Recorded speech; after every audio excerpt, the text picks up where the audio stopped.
अनंत करुणानिधि, वात्सल्य वारिधि, सिद्धांत पारगामी, धर्म के स्वरूप को स्पष्ट दर्शाने वाले वीतराग भगवान महावीर स्वामी को भावों से वंदन। वर्तमान आचार्य सम्राट ध्यान योगी युग पुरुष शिवाचार्य प्रभु के श्री चरणों में शत शत नमन। गुरनी मैया महासाध्वी सरल आत्मा पूज्य श्री वीणा जी महाराज साहिब को बारंबार नमन करती हुई, धर्म प्रेमी बंधुओं, माताओं एवं भगिजीवों, श्रमण संस्कृति के अग्रदूत वीतराग भगवान महावीर का फरमाना। प्रभु की वाणी को आप प्रतिदिन श्रवण कर रहे हैं। माँ जिन वाणी की आराधना आई होप कि आप पूरे मन से, हृदय से, श्रद्धा से करते होंगे और करनी भी चाहिए। अपने अपने आध्यात्मिक क्षेत्रों में आप बैठे हुए जिन वाणी को श्रवण कर रहे हैं, आई होप कि मैं उम्मीद करती हूँ कि आप सुने हुए में से अवश्य में कुछ ना कुछ आचरण में लेते होंगे और लेना भी चाहिए। कहा गया है कि दो चीज़ें बहुत महत्वपूर्ण हैं, दो चीज़ें बहुत महत्वपूर्ण हैं और बहुत महत्वपूर्ण मिलती हैं। एक है पानी और दूसरी है वाणी। पानी तन की प्यास बुझाता है और वाणी मन की प्यास बुझाती है। पानी आकाश से मिलता है, बादलों से मिलता है और वाणी संतों से मिलती है, महापुरुषों से मिलती है। महापुरुषों की वाणी ही जिनवाणी है और आकाश से गिरा पानी ही जिंदगानी है। पानी से जीवन चलता है और वाणी से जीवन बनता है। अगर वाणी शुभ हो, हितकारी हो, मितकारी हो, लाभकारी हो तो प्रशस्त मार्ग को जीवात्मा ग्रहण कर लेती है, तरणहार बन जाती है। और यदि वाणी में कुटिलता हो, वाणी में दुर्भावना हो, वाणी में शस्त्र से भी ज़्यादा जख्म करने की पावर हो, तो वही वाणी प्रत्येक जीवात्मा को पीड़ित कर देती है। मनुष्य की जिंदगानी में पानी और वाणी दोनों का ही बड़ा महत्व है। अगर कोई आपको वाणी के द्वारा पीड़ित भी कर दे तो डर से भागो मत, उसका सामना करो। डर से डर कर तुम जीवात्मा जितना भागोगे, ये चिंतनशील विद्वान कहते हैं कि डर से डर कर तुम जितना भागोगे, डर उतना ही पीछा करेगा। विवेकानंद जी ने कहा, बंदर की घुड़की से डर कर भागोगे तो वह तुम पर हावी हो जाएगा और हिम्मत से डटे रहोगे तो भाग जाएगा। जो बातें आपको डराती है उनसे नजरें मत चुराओ। जो बातें आपको डराती है उनसे नजरें मत चुराओ। हम जिन मुश्किलों से लड़ नहीं पाते उनसे दूर भाग जाना ही मुनासिब समझते हैं। और महापुरुषों ने कहा है ये गलत है, ये गलत है। क्या कोई इंसान अपनी परछाई से दूर भाग सकता है? ये प्रश्न किया है विद्वानों ने कि क्या कोई इंसान अपनी परछाई से दूर भाग सकता है? नहीं ना। तो फिर डर के नहीं भागना। मनुष्य भव मिला परंतु भव भ्रमण कम नहीं हुआ, तो मनुष्य भव निष्फल गया। इसलिए कुछ समझो।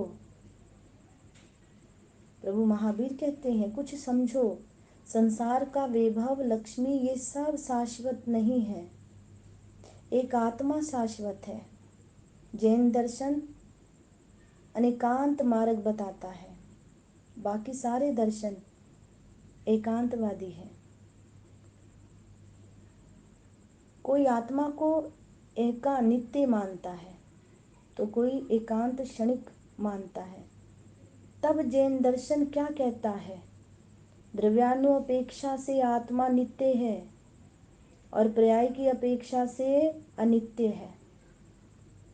इस शरीर की पर्याय भी बदलती रहती है। पहले बालक था, फिर युवान बना और पीछे बुढ़ापा आया। ये सारी पर्यायें ही हैं।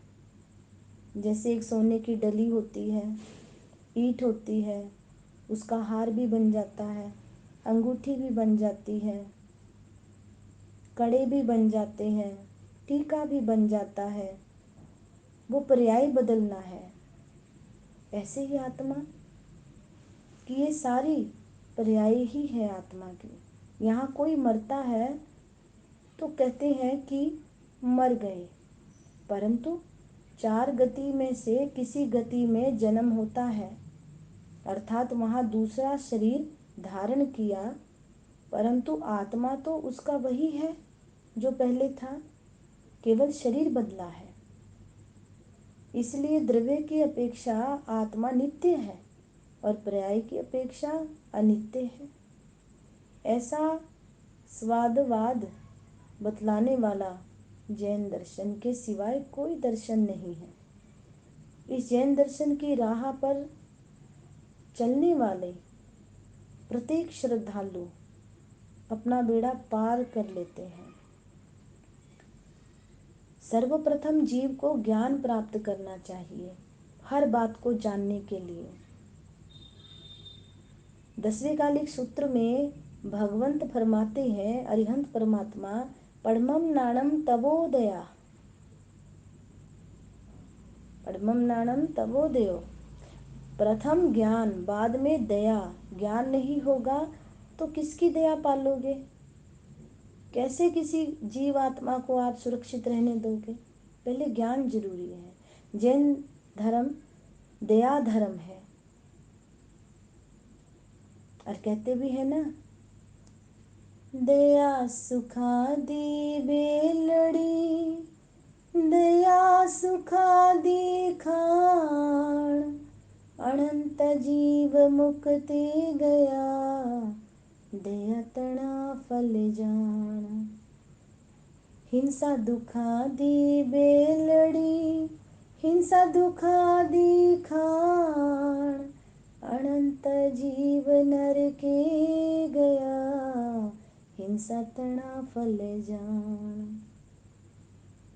जैन धर्म दया धर्म है। अगर आप यहाँ आकर खड़े रहोगे तो साधु आपको कहेंगे दया पालो। जब भी संत मुनि महात्माओं के पास आप आते हैं हमारे पास, तो क्या कहते हैं हम? दया पालो। परंतु बैठो ऐसा नहीं कहेंगे। क्यों? क्योंकि आप यत्नपूर्वक ना बैठो तो किसी जीव की हिंसा हो जाए। जहाँ हिंसा है वहाँ धर्म, जहाँ अहिंसा है वहाँ धर्म है, और जहाँ हिंसा है वहाँ अधर्म है। सच्चा श्रावक, सच्चा श्रद्धालु, सच्चा भक्त चाहे जितना लाभ मिले तो भी अपने दया धर्म के लिए लाभ छोड़ देता है, परंतु पाप का व्यापार नहीं करता। पाप का व्यापार नहीं करता है। जहाँ अहिंसा, संयम और तप है वहाँ धर्म है। इस धर्म में जिसका मन सदा रहता है उसे देवता भी नमस्कार करते हैं, ऐसा श्री 10वें कालिक जी शास्त्र में कहा। कैसे? धमो मंगलमुखिठम अहिंसा संयमो तवो देवावितं नमं सन्ति जसे धमेस्यामणो। कि धम्मो मंगल मुखिठम अहिंसा संयमो तवो देवावितं नमं सन्ति जस धमेस्यामणो। जहाँ अहिंसा संयम और तप है वहाँ धर्म है। इस धर्म में जिसका मन सदा रहता है उसे देवता भी नमस्कार करते हैं। याद रखिए, जीव दया पालने वाला जंतुनाशक दवाओं का छांटने के लिए उपयोग नहीं करता। सत्य बात हो परंतु वहाँ हिंसा की संभावना हो तो नहीं बोलता। सुदर्शन सेठ का उदाहरण सुना ही है आपने कि अभ्या रानी ने कैसा इल्जाम लगाया था। सुदर्शन सेठ पोषद में बैठे थे और अभ्या रानी किस प्रकार से सेठ सुदर्शन को उठवा के मंगवा लेती है और कैसे उनके चारित्र पर लांछन लगाती है, आरोप लगाया गया। राजा ने सूली की सजा दी थी और सेठ सुदर्शन ने मौन रह करके सूली की सजा को भी स्वीकार किया था। ये हमारा जैन इतिहास कहता है। सत्य शुभ घटना कि अभ्या रानी की जान को बचाने के लिए कि राजा इसे दंडित करेगा, राई मात्र भी कोई बेर नहीं। जिस अभ्या रानी ने पोषद में ही उठवा लिया, अपने महलों में बुलवा लिया और आरोप लगा दिया। देखिए वो सेठ सुदर्शन, उसने एक क्षण के लिए भी अभ्या रानी के लिए बुरा नहीं विचारा। कितने शुभ विचार थे, मौन रहे, सूली की सजा मिली। तभी तो हम भी कहते हैं एक सेठ सुदर्शन, कहते हैं एक सेठ सुदर्शन, सूली जिसकी बनी सिंहासन, बैठा था वो जिस आसन पर, वो था सत्य संयम का आसन।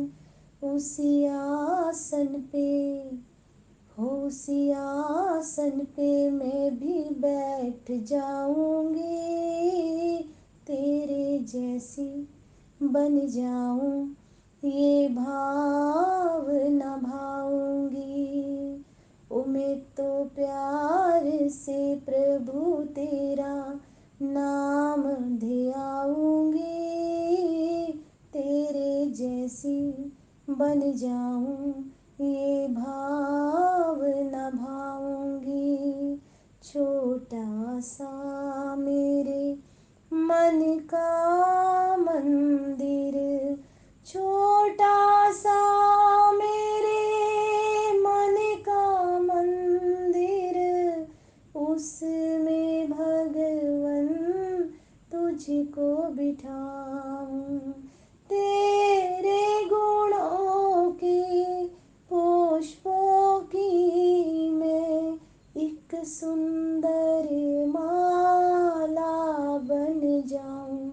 गीत तेरे ही हो, गीत तेरे गुणों के मैं तो गाऊंगी, तेरे जैसी बन जाऊं ये भाव न भाऊंगी। ओ तेरे जैसी बन जाऊं ये भाव न भाऊंगी। सेठ सुदर्शन जिन्होंने अभ्या रानी की रक्षा करी और स्वयं सूली पर चढ़े और महामंत्र नवकार का जैसे ही आराधन किया। जैसे ही आराधन किया और कहा, जहाँ नवकार मंत्र हो वहीं उद्धार होता है, कि जहाँ नवकार मंत्र है वहीं उद्धार होता है।